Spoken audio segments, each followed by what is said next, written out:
अस्सलाम वालेकुम जी। आज हम आपको 12 एग का इंक्यूबेटर दिखा रहे हैं। ये देखिए, ये बॉक्स पैक इंक्यूबेटर है। बड़ी शानदार पैकिंग इसकी बनी हुई है। इसके अंदर से हम ये खोल के इंक्यूबेटर निकालते हैं। तो ये इंक्यूबेटर का टॉप है जो कि ये उल्टा पड़ा हुआ है। इसको हमने बाहर निकाला। इसमें देखिए कुछ चीजें साथ हैं। ये स्प्रे बॉटल है। उसके बाद ये कैंडलिंग की टॉर्च है, साथ एग कैंडल करने के काम आती है। ये बैटरी पे चलाने की तार है, यानी कि इसी मशीन को हम बैटरी पर भी चला सकते हैं और बिजली पर भी। उसके अलावा ये एक कैप है। इस कैप का मकसद ये है कि इससे हम इस मशीन में पानी डालते हैं।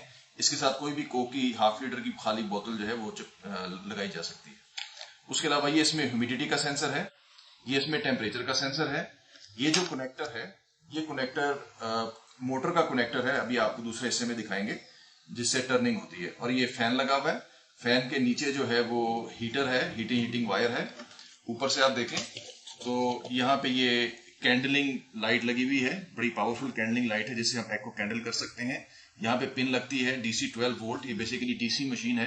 इसको हम DC पर भी चला सकते हैं और AC अडेप्टर भी मौजूद है, AC पर भी चला सकते हैं। यहाँ पे हमें टेम्परेचर का डिस्प्ले मिलेगा और यहाँ पे हमें ह्यूमिडिटी का। इसकी डिटेल अभी हम आपको दिखाते हैं। उसके बाद हम ये जो निचला हिस्सा है इसको भी हम निकाल लेते हैं मशीन से बाहर।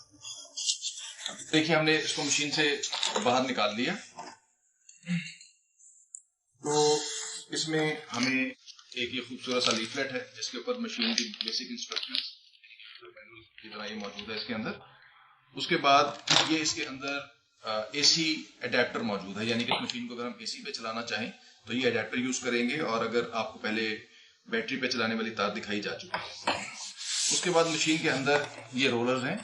इन रोलर्स को हम प्रॉपर्ली एडजस्ट कर देंगे क्योंकि ये सिर्फ अडेप्टर की जगह बनाने के लिए इनको उनकी जगह से हटाया गया था। तो इनको हमने माउंट कर दिया। ये आप देख लीजिए, यानी कि ऊपर से दिखा।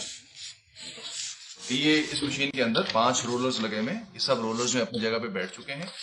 इस साइड पे आप देखिए तो ये मोटर लगी हुई है और मोटर के दाएं और बाएं आपको 2 सुराख नजर आ रहे हैं। इस मशीन के नीचे 2 पार्टीशंस हैं। इन सुराखों के जरिए हम इसमें पानी डाल के नमी की रिक्वायरमेंट पूरी कर सकते हैं। ये जो इसके ऊपर आपको व्हाइट पैकिंग मटेरियल नजर आ रहा है, व्हाइट फोम या थर्मोकोर पैकिंग जो है, ये इस मशीन को गर्म रखने के लिए है। ये इंसुलेशन है। ये बेसिकली प्लास्टिक बॉडी है। अगर हम चाहें तो इस प्लास्टिक बॉडी को इसमें से निकाल सकते हैं, थर्मोकोर में से। तो इसको निकाल के भी चलाया जा सकता है।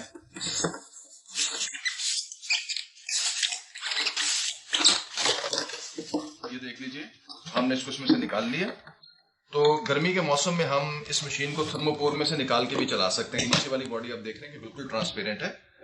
उसके बाद हम इस टॉप को इसके ऊपर रखते हैं और हमने करना ये है कि हम ये कनेक्टर जो है, ये कनेक्टर इसके साथ जोड़ दें। ये कनेक्टर हमने जोड़ दिया और उसके बाद हमने इस मशीन को यूं रख दिया इसके ऊपर। अब हम आपको इस मशीन को बिजली पर चलाकर दिखाते हैं। ये देखिए, हमने ये बिजली की तार जो है इस मशीन में लगा दी और पीछे से इसको हमने कनेक्शन दे दिया बिजली का।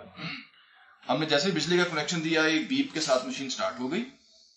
ये टेम्परेचर का डिस्प्ले आ रहा है यहाँ पे। ये देखिए, ये पहला डिस्प्ले जो है ये टेम्परेचर का है और दूसरा जो है ये ह्यूमिडिटी का, रिलेटिव ह्यूमिडिटी का डिस्प्ले है।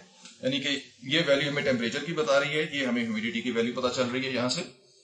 इस मशीन को अगर हम ये सेट का बटन दबाएं तो सेट में ये 37.8 इस पर टेम्परेचर सेट हुआ है, जो कि ठीक है। यानी कि इस पे हम अक्सर जो हमारे ग्राउंड बर्ड्स होते हैं, मुर्गी वगैरह, वो सब, उन सब के लिए ये टेम्परेचर बिल्कुल ठीक है, 37.8। और जो दूसरा ह्यूमिडिटी है ये 60% पे सेट है, तो ये वैल्यू भी ठीक है। तो इनिशियल 18 डेज के लिए, यानी कि जो सेटिंग टाइम होता है उसमें 37.8 टेम्परेचर एंड 60% ह्यूमिडिटी रख के हम मशीन को चलाते हैं। उसके बाद देखिए, ये जो बटन है ये कैंडलिंग लाइट का बटन है। ये लाइट ऑन गई। इसके जरिए से हम एग्स को कैंडल कर सकते हैं, यानी कि ये देख सकते हैं कि अंडे के अंदर चूजा बन रहा है या नहीं, उसकी नशोनुमा हो रही है या नहीं, यानी कि एग फर्टिलाइज्ड है या नहीं। ये एक सुराख मौजूद है ऑक्सीजन की सप्लाई के लिए, ताकि मशीन के अंदर ऑक्सीजन अवेलेबल रहे। और ये प्लस माइनस के बटन है जिससे कि हम इन वैल्यूज को चेंज कर सकते हैं। उसके अलावा इनका एक और काम होता है, अगर कभी मशीन बीप देने लगे तो माइनस का बटन दबाने से उसकी बीप बंद हो जाएगी और प्लस का बटन प्रेस करके हम इसको टर्निंग मोड पे खुद ला सकते हैं। वैसे तो इसके अंदर टाइमर लगा हुआ है, इसने ऑटोमेटिकली टर्न करना है। हर 90 मिनट के बाद चंद सेकंड के लिए टर्न करेगी, लेकिन अगर आप प्लस का बटन दबा दें तो ये फौरन टर्निंग मोड पे आ जाएगी। जैसे कि ये देखिए, मैं अगर ये प्लस का बटन दबाऊं तो ये 2 लाइट्स तो पहले से जल रही हैं, जिसमें ये हीटर की लाइट, यानी कि ये मशीन पानी मांग रही है क्योंकि इसकी ह्यूमिडिटी सेट वैल्यू से काफी कम है।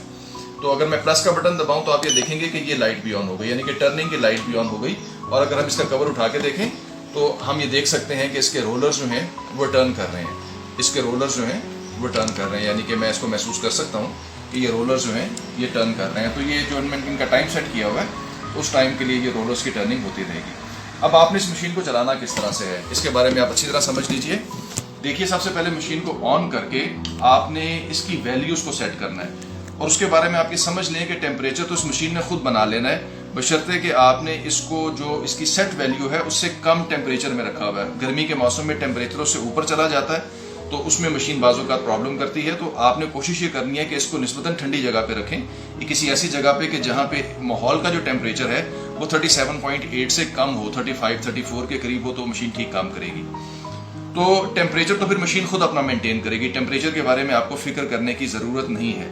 लेकिन जो ह्यूमिडिटी है ये आपका काम है, यानी कि इसके लिए आप पानी डालेंगे तो मशीन ह्यूमिडिटी बनाएगी और अगर आप पानी नहीं डालेंगे तो ह्यूमिडिटी नहीं बनेगी। तो ह्यूमिडिटी के हवाले से जो यूज़र और ऑपरेटर होता है उसने ख्याल रखना होता है, और वो क्या है कि आपके पास दो सुराख हैं, जिस तरह आपको बताया था कि नीचे दो पार्टीशंस हैं, तो उसके अंदर आप किसी भी एक पार्टीशन में फ़िलहाल पानी डालें, पहली दफ़ा पानी डालें और देखें कि उसका रिस्पॉन्स क्या है। ह्यूमिडिटी का रिस्पॉन्स स्लो होता है, आपको यहाँ पे 60 चाहिए, यानी कि यहाँ पे वैल्यू आपको 60 चाहिए क्योंकि सेट वैल्यू आपकी 60 है। तो 55 to 60 अगर आपकी ह्यूमिडिटी स्टे करती है, चलती है, तो वो ठीक रहेगी और आपकी मशीन जो है वो बेहतरीन तरीके से काम करेगी। अंडों को आपने बड़ी एहतियात से इन रोलर्स के ऊपर लगा देना है। ये जो रोलर्स हैं इनके ऊपर लंबे रुख पे आपने लगा देना है। इसमें रोलर्स के ऊपर इनके लंबे रुख पे अंडे लगाए जाते हैं, खड़े नहीं किए जाते बल्कि लंबे रुख पे लगाए जाते हैं। तो उसमें 12 अंडे मुर्गी के आ जाएंगे, छोटे अंडे होंगे तो ज़्यादा आ जाएंगे, बड़े अंडे होंगे तो कम आएंगे। तो उसके बाद आपने करना क्या है, उसके बाद करना ये है कि जो आपका कोई भी अंडा जिसको आप हैच करना चाहते हैं उसका हैच साइकिल, उसके दो हिस्से होते हैं। पहला टाइम होता है सेटिंग, दूसरा होता है हैचिंग। मिसाल के तौर पे अगर आप मुर्गी का अंडा लगाते हैं तो 18 दिन उसका सेटिंग टाइम होता है और आखिरी 3 दिन उसका हैचिंग टाइम होता है। तो सेटिंग टाइम के लिए हमने कंडीशन सेट करनी 37.8 टेम्परेचर और 60% ह्यूमिडिटी, और इसके ऊपर हमने मेंटेन किया। और ह्यूमिडिटी को हमने पानी के जरिए मेंटेन करना है। ये बात आप जहन में रखें, पानी की कोई मिकदार पहले से स्पेसिफाई नहीं की जा सकती क्योंकि मौसमी हालात के साथ पानी की ज़रूरत तब्दील हो जाती है। तो आपने इस वैल्यू पे नज़र रखना है कि यहाँ भी 60 से ऊपर ना जाए, 55 to 60 रहे तो इंशाल्लाह आपको बेहतरीन रिजल्ट मिल जाएगा। उसके बाद आपने करना ये है कि जब 18 दिन मुकम्मल हो जाएं और 19वें दिन का आगाज़ होने लगे तो उस वक्त आपने टर्निंग बंद कर देनी है। टर्निंग बंद करने का तरीका क्या है कि आप इस मशीन को खोलेंगे, आप इस मशीन को खोलेंगे, आप ये कनेक्टर उतार देंगे। कनेक्टर उतारने से टर्निंग बंद हो जाएगी, लेकिन सिर्फ टर्निंग बंद करना काफ़ी नहीं है बल्कि फिर आप इन रोलर्स को भी बाहर निकाल देंगे। आप ये सारे रोलर्स जो हैं इनको आप बाहर निकाल देंगे और बाहर निकाल के आप ये जो नीचे आपके पास जाली मौजूद है, अंडों को आप इस जाली पे रख देंगे हैच होने के लिए, और उसके बाद आप यही कवर ऊपर रख के इस मशीन को दोबारा चला देंगे और इस तरह से चलाएंगे कि अब नमी को आपने बढ़ा देना है। टेम्परेचर तो बेशक वही रहे 37.8, लेकिन नमी को आप तकरीबन 75% to 80% कर दें। नमी जितनी ज़्यादा होगी वो अंडे उतनी सहूलत से टूट कर उनमें से उनका छिलका नरम हो जाएगा और चूज़े बाहर निकल आएंगे। तो आपने नमी बढ़ा देनी है, पानी ज़्यादा डालेंगे तो नमी बढ़ जाएगी और चूज़ों को आपने यानी कि अंडों को आपने इस ट्रे पे रख देना, जाली वाली ट्रे के ऊपर, और यहाँ पे फिर आपने मशीन को खोलने में ज़रा एहतियात करनी है क्योंकि अगर थर्मल शॉक लगेगा या बार बार इनके नमी और टेम्परेचर का फ़र्क आएगा तो उससे अंडे मुतासिर हो सकते हैं। तो आखिरी 3 दिन के लिए आपने नमी बढ़ा के उसी टेम्परेचर पे मशीन को चला देना है और अंडे आपने जाली पे रख देने हैं। तो इंशाल्लाह 3 दिन के बाद आपके सारे अंडे हैच होके चूजे आपके बाहर आ जाएंगे। कैंडलिंग के हवाले से आप समझ लें कि आपको 6ठे या 7वें दिन, यानी कि जब आपने अंडे लगा दिए तो लगाने के 6ठे या 7वें दिन के बाद उनको लाजमी तौर पे कैंडल करके देखें, क्योंकि ये मुमकिन है कि आपके अंडों में से बाज़ अंडे फर्टिलाइज्ड ना हों, बाज़ अंडों के अंदर चिक की ग्रोथ ना हो रही हो। ये जो कैंडलिंग होती है ये हमेशा रात के वक्त होती है, यानी कि आप डे टाइम में नहीं करते क्योंकि रात में ही आपको सही पता चलता है अंधेरा करके इर्द गिर्द के माहौल में। तो जब आपको पता लग जाए कि भाई एक अंडे के अंदर चूजे की ग्रोथ नहीं हो रही तो उस अंडे को अलग कर दें। अगर आप ये प्रैक्टिस अपनाएंगे तो आपको फिर बेहतरीन रिजल्ट मिलेगा। बाज़ औक़ात ये भी खतरा होता है कि अंडे में इन्फेक्शन आ जाती है तो अंडे के फटने का खतरा होता है, तो वो भी जब आप कैंडलिंग करेंगे तो उससे आपको अंदाज़ा हो जाएगा और आप अपनी मशीन से बेहतरीन रिजल्ट लेने में कामयाब हो जाएंगे। इसके साथ ही हमें इजाज़त दी।